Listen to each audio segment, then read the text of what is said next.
ബാർക്കോഴ case Thiruvananthapuram vigilance പ്രത്യേക കോടതി ഇന്ന് പരിഗണിക്കും. അന്തിമ റിപ്പോർട്ടിന്മേൽ VS-ന്റെയും ബിജു രമേശിന്റെയും എതിർവാദം ഇന്ന് നടക്കും.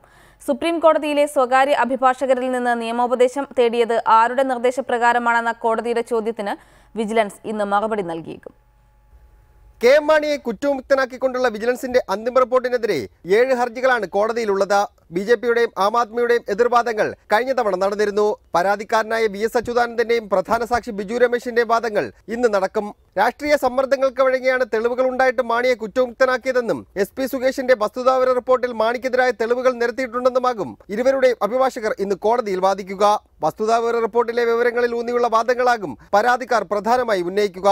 കേസ് അധികം നീട്ടിക്കൊണ്ടുപോകരുതെന്ന് കോടതി കഴിഞ്ഞ തവണ നിർദ്ദേശം നൽകിയ സാഹചര്യത്തിൽ എതിർവാദങ്ങൾ വേഗത്തിൽ പൂർത്തിയാവാൻ സാധ്യതയുണ്ട്. കൂടാതെ കഴിഞ്ഞ തവണ കോടതി ചോദിച്ച സുപ്രധാന ചോദ്യങ്ങൾക്ക് വിജിലൻസ് ഇന്ന് മറുപടി നൽകിയേക്കും. മാണിയെ കുറ്റവിമുക്തനാക്കാൻ സുപ്രീം കോടതിയിലെ അഭിഭാഷകരിൽ നിന്ന് നിയമോപദേശം തേടിയത് ആര് പറഞ്ഞിട്ടാണെന്നും നിയമോപദേശത്തിന്റെ നിയമസാധുത എന്തെന്നുമായിരുന്നു കോടതി ചോദിച്ചത്. എന്നാൽ ഇതിനൊന്നും വിജിലൻസിന്റെ നിയമോപദേഷ്ടാവായ CC അഗസ്റ്റിൻ കൃത്യമായ മറുപടി നൽകിയില്ല.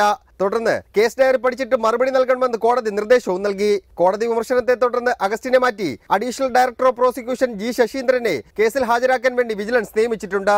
റിപ്പോർട്ടർ തിരുവനന്തപുരം.